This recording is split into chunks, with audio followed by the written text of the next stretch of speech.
आना in English. आने को इंग्लिश में क्या बोलते हैं? अब ये मत बोलना उसको कम बोलते हैं। कम मतलब आ जाना।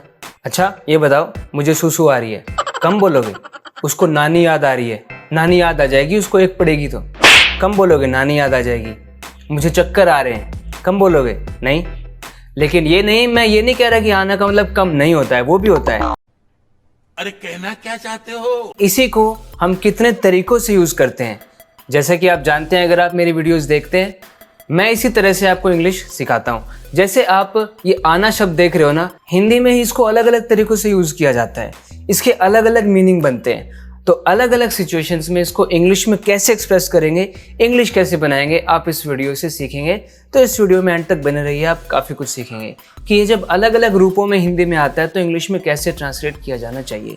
मैं simple Hindi to English sentences आपको बताऊंगा, और वो भी आपके काम के होंगे, जो आपके डेली लाइफ में आपके काम में होंगे। तो देखते हैं। मुझे चाय बनानी आती है। तो सबसे पहले जब हमें ऐसी बात करनी होती है कि मुझे कुछ करना आता है, उसे कुछ करना आता है, उसमें हम इंग्लिश में बोलते हैं I know how to make tea. I know how to make T.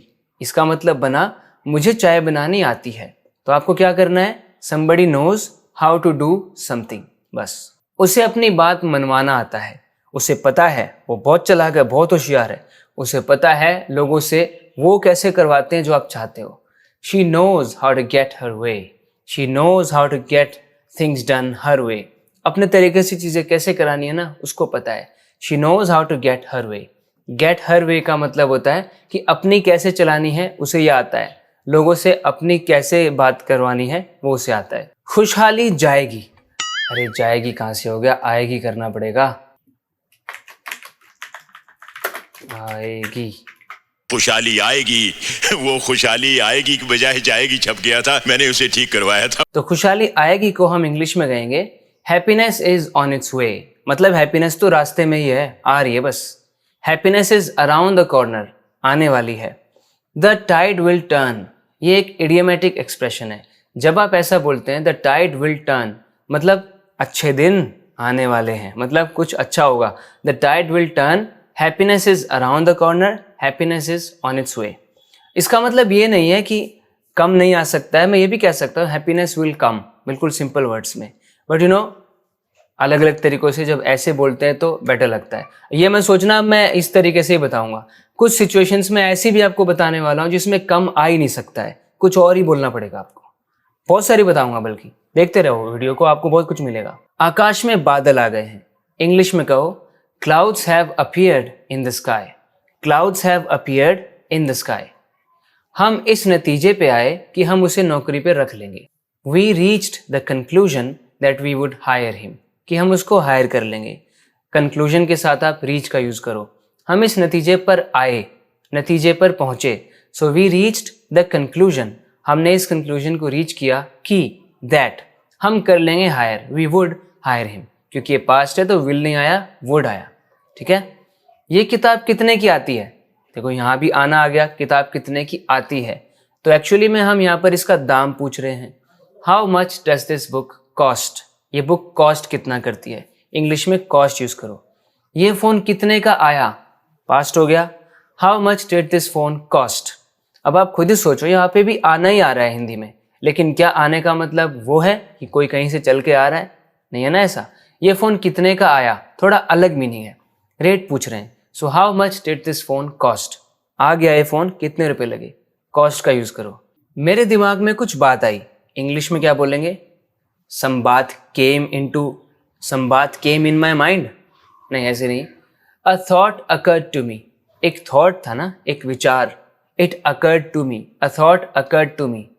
A thought hit me, a thought hit me. और something popped into my head. मेरे दिमाग में एकदम कोई बात आई। Something popped into my head, इस तरह बोलो। I just thought of something, I thought of something. लेकिन अगर आपको कम का यूज करना ही है तो आप ये भी बोल सकते हैं something came to my mind. Something came to my mind. अच्छा, came in my mind, came on my mind मत बोलना, came to my mind. Something came to my mind. उसकी आंखों में आंसू आ गए। इंग्लिश में बोलेंगे tears emerged in her eyes. Tears emerged in her eyes. Tears welled up in her eyes, या फिर हर आईज वेल्ड अप। यहाँ पे वेल का मतलब होता है आंसुओं से आंखों का भर जाना। So tears welled up in her eyes, she teared up, तो इस तरह भी आप बोल सकते हैं। Her eyes filled with tears, आंखों में आंसू भर गए, उसकी आंखें आंसुओं से भर गई। हर आईज फिल्ड विद टीयर्स। मुझे नींद आ गई, हम बताओ क्या बोलेंगे, मैं सो गया, नींद आ गई मुझे, तो इंग्लिश में कहो आई फेल अस्लीप। यहाँ पर भी आने की बात हो रही है, but sleep came to me गलत हो जाएगा ना। यहाँ पे बोलेंगे आई फेल अस्लीप, कि मैं सो गया, मेरी आंख लग गई। मुझे हंसी आ गई, सोचो खुद ही, यहाँ पर भी कुछ आ गया, लेकिन यहाँ क्या बोलेंगे, आई लाफ्ड। इंग्लिश में ये बोलेंगे मुझे हंसी आ गई, मतलब मैं हंसा, आई लाफ्ड। अच्छा, अगर मैं ये कहने की कोशिश कर रहा हूँ कि मुझे हंसी आ गई, मैं अपने आप को रोक नहीं पाया, तो I couldn't help laughing, I couldn't help laughing, इस तरह कह सकते हैं। या फिर आप ये भी बोल सकते हैं आई बर्स्ट आउट लाफिंग, एकदम मैं हंस पड़ा, आई बर्स्ट आउट लाफिंग। मुझे उसका नाम याद नहीं आ रहा है, यहाँ पर भी आ रहा है हो रहा है, लेकिन कम नहीं आएगा। आई कांट रिकॉल हिज नेम और रेकलेक्ट हिज नेम, याद करना यानी रिकॉल करना या रेकलेक्ट करना। I can't recall his name, उसे सुसु आ रहा है, तो इंग्लिश में बोलेंगे he needs to pee, he needs to pee, when you pee you urinate, so he needs to pee. या फिर he needs to go to the bathroom, so इसके लिए कहेंगे ही नीड्स टू पी। अब उसे बाथरूम जाना है, उसे पोटी आ रही है, तो he needs to go to the bathroom, he needs to go to the restroom, to the washroom, you know, he needs to go to the toilet, इस तरह बोलेंगे हम।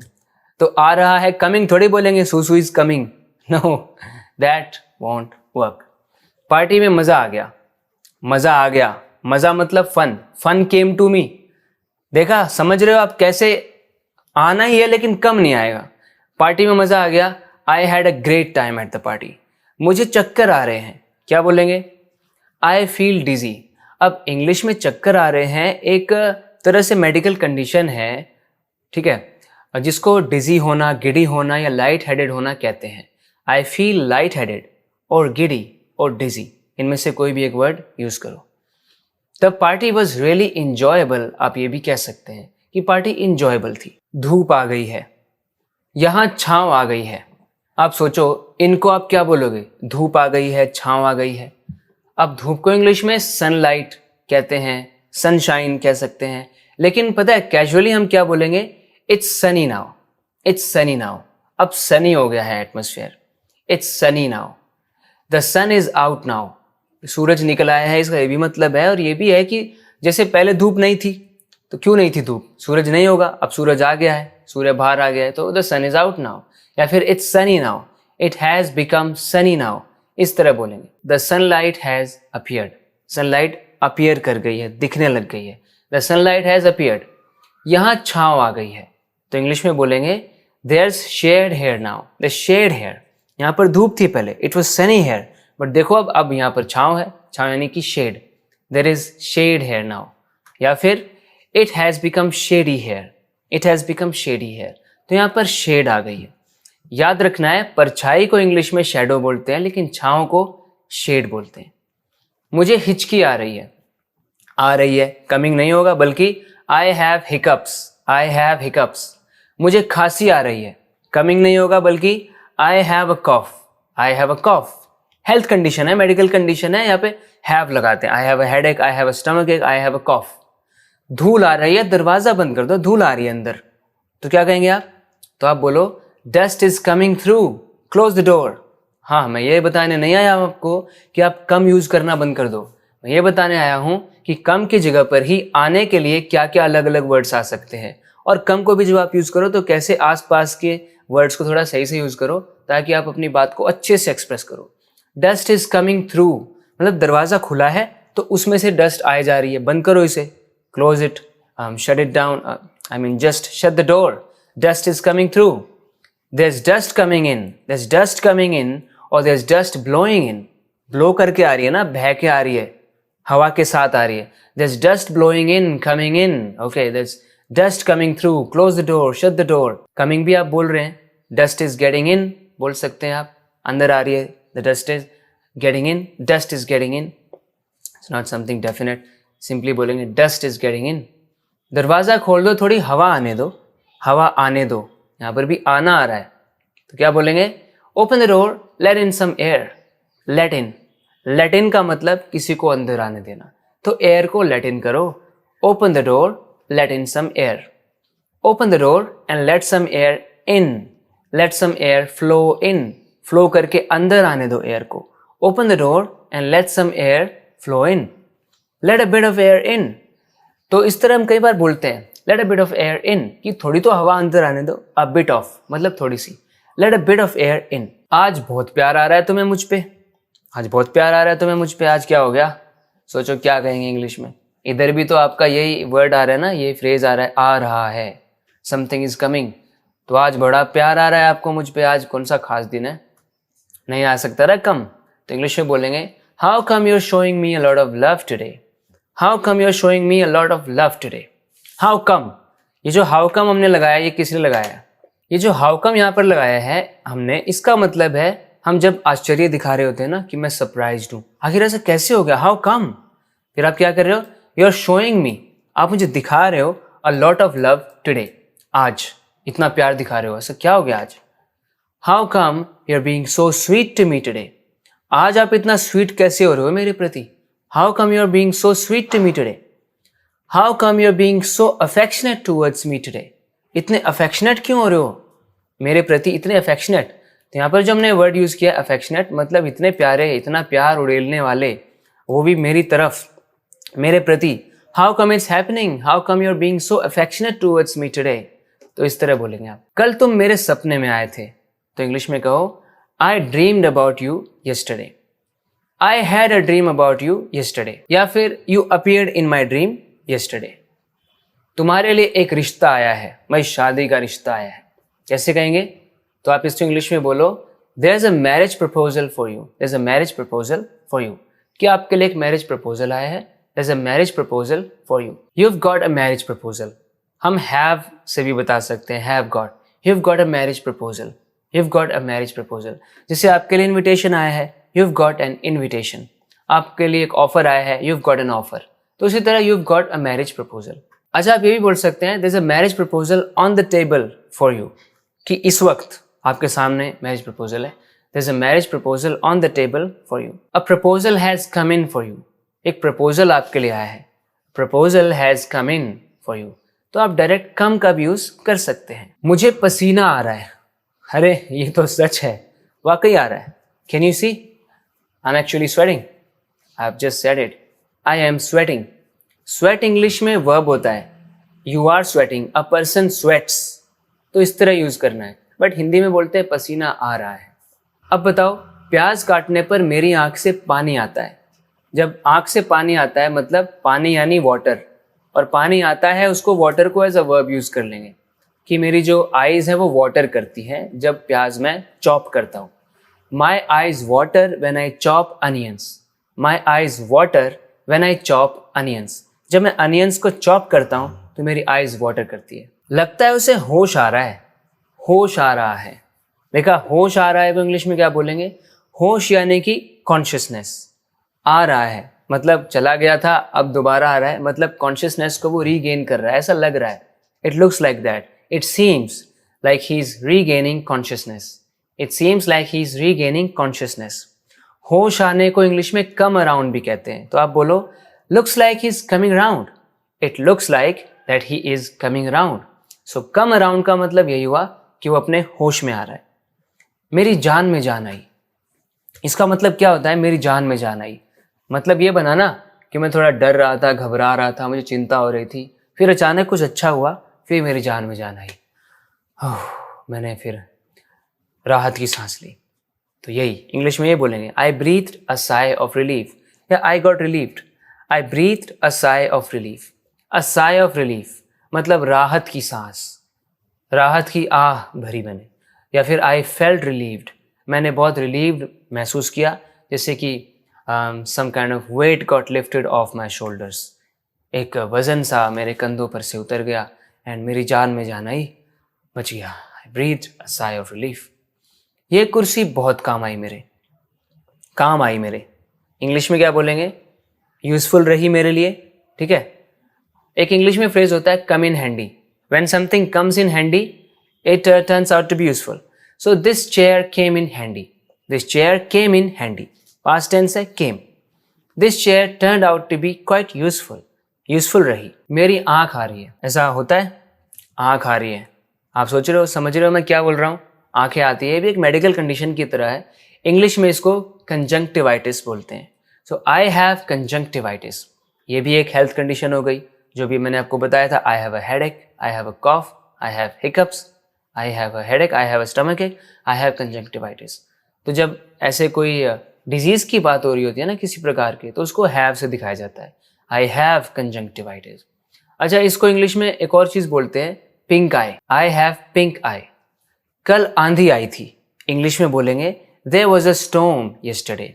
हाँ, आंधी आई थी, भूकंप आया था, there was an earthquake yesterday. ठीक है, सो देयर वॉज, ऐसे बोलना है आपको इन बातों को। So we had a storm yesterday, ऐसे भी कह सकते हैं, we had a storm, we had an earthquake, इस तरह, we had a storm yesterday. Matar paneer की खुशबू आ रही है भाई, कहीं मटर पनीर बन रहा है, मतलब मैं उसको स्मेल कर पा रहा हूँ, मटर पनीर की खुशबू को। मटर यानी कि पी, और खुशबू, पनीर यानी कि पनीर, पनीर बोलो। वैसे भी डिशेस के नाम को ना हमें हिंदी में रखना चाहिए। मैंने एक दिन आपको बताया था ना भाई, छोले भटूरे को छोले भटूरे बोलने में ही मज़ा आता है, मटर पनीर को मटर पनीर बोलने में ही मज़ा आता है। इसको एक डिश के नाम की तरह ट्रीट करो, और प्रॉपर नाउन्स के जो है हम लैंग्वेज में ट्रांसलेशंस नहीं करते हैं। So I can smell pea and paneer curry. फिर भी मैंने आपको बोला कि पी एंड पनीर बोल दो, लेकिन नहीं आया ना मज़ा। आई कैन स्मेल मटर पनीर, आई कैन स्मेल मटर पनीर, सीधा ऐसे बोलो, मैं स्मेल कर पा रहा हूँ, मतलब मुझे खुशबू आ रही है। I am getting a whiff of pea and paneer. Getting a whiff of, whiff मतलब एक महक आ रही है, एक गंध आ रही है, एक सुगंध आ रही है, उसको वो मुझे मिल रही है। I am getting a whiff of pea and paneer, of matar paneer. I can smell some pea and paneer cooking, मुझे पता चल रहा है कि कहीं बन रहा है वो। आई can smell it cooking, I can smell it being cooked. Cook मतलब ना, कुक एक्चुअली में बनाना भी होता है और बनना भी होता है, तो ऐसे बोल सकते हैं डायरेक्ट। सिगरेट्स की बदबू आ रही है, तो इंग्लिश में बोलेंगे it reeks of cigarettes, it reeks of cigarettes.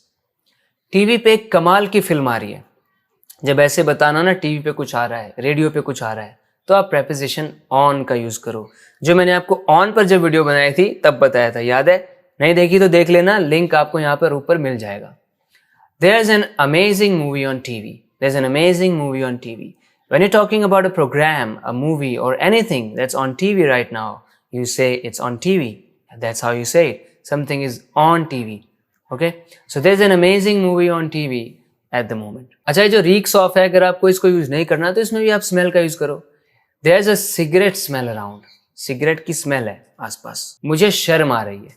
अब शर्म कहाँ से आ रही है? मुंबई से या गोवा से? ऐसा तो कुछ नहीं है ना। I am shy right now, इसके लिए बोलेंगे, इंग्लिश में जब ऐसा बताना होता है कि किसी को शर्म आ रही है, तो हिंदी में तो एक क्रिया के रूप में है, शर्म आ रही है ना, लेकिन इंग्लिश में एक विशेषण के रूप में, एडजेक्टिव के रूप में, कि कोई शाय है। I M shy right now, I am a bit nervous right now, मैं इस वक्त थोड़ा नर्वस हूँ। अच्छा, इसी में देखो एक चीज मैं आपको बताता हूँ, तुम्हें शर्म आनी चाहिए, इसको हम पता है क्या बोलेंगे, यू शुड बी अशेम्ड। और याद रखना है, अशेम्ड और शाय के बीच में बहुत बड़ा डिफरेंस है, they are poles apart. There is a difference of heaven and earth between these two words, you know. Shy positive sense में होता है कि मुझे शर्म आ रही है, मुझे शर्म आ रही है, जैसे मुझे कई लोगों के सामने बोलना है तो मुझे थोड़ी शर्म आ रही है, ठीक है। नई नई दुल्हन शर्माती है, ऑफ कोर्स पुरानी तो ज़रूर शर्माती थी, आजकल की का पता नहीं, तो उस केस में शाय आएगा। लेकिन अशेम्ड कब आता है? जब आपने कुछ गलती करी है, कुछ बुरा किया है और आपको शर्मिंदा होना चाहिए, शर्म आनी चाहिए आपको, कितना बुरा किया है आपने, तो कुछ बुरा किया है आपने, नेगेटिव सेंस वाली शर्म आनी चाहिए आपको, तो उसमें अशेम्ड बोलेंगे, शाय नहीं। तो शाय मतलब अच्छा होता है, लेकिन अशेम्ड बुरा होता है। लेकिन अगर मैं दूसरे तरीके से बात कहूँ तो मुझे ऐसा कहना चाहिए कि अगर आप शाय भी है ना, तो भी आप रियल लाइफ में सक्सेसफुल नहीं हो पाएंगे, वो एक अलग तरीके से बुरा होता है, बट फिर भी पॉजिटिव वे में होता है शाय। और अशेम्ड, आपने कुछ गलती की, कुछ बुरा किया, कुछ पाप किया, you have committed a sin, you have done something wrong, you have made a blunder, you should be ashamed. एक थप्पड़ में नानी याद आ जाएगी। अब जब हिंदी में ऐसा बोलते हैं तो क्या होता है इसका मतलब? क्या हम लिटरली इसको मीन कर रहे हैं? हम ये नहीं कह रहे ना कि नानी याद आ जाएगी। इसके कहने का मतलब होता है, मैं ये कहना चाहता हूँ थप्पड़ बड़ा जोर का होगा तो एकदम हिल जाएगा, है ना, ये कहना चाहता हूँ। One slap and you'll remember your nani, तो हम ऐसे बोल सकते हैं, one slap and you'll remember your nani. या फिर हम ये बताना चाहते हैं ना कि ये बहुत बुरा लगेगा तुझे, बहुत जोर का लगेगा, एक थप्पड़ में नानी याद आ जाएगी। One slap and you'll start trembling, you'll start shaking, कुछ ऐसा हम बोल सकते हैं। अच्छा, एक दूसरी सिचुएशन में देखो, उसे नानी याद आ गई, पास्ट, जैसे कुछ हुआ उसके साथ बुरा और वो एकदम डर गया, इसका ये मतलब बनता है उसे एकदम नानी याद आ गई। तो कहेंगे he was quaking in his shoes, he was quaking in his shoes. It's an idiom. When someone quakes in his shoes, मतलब he's terrified, horrified, he's scared to death. So he was quaking in his shoes. आप ये भी कह सकते हैं he was scared out of his wits. He was scared out of his wits. You must have enjoyed watching this video. If you have, make sure that you subscribe to this channel because this type of videos will keep teaching you more and more of English. और आप अपनी English को improve करते रहेंगे। तो बात करते हैं अगले वीडियो लेसन में। Till then take care and bye.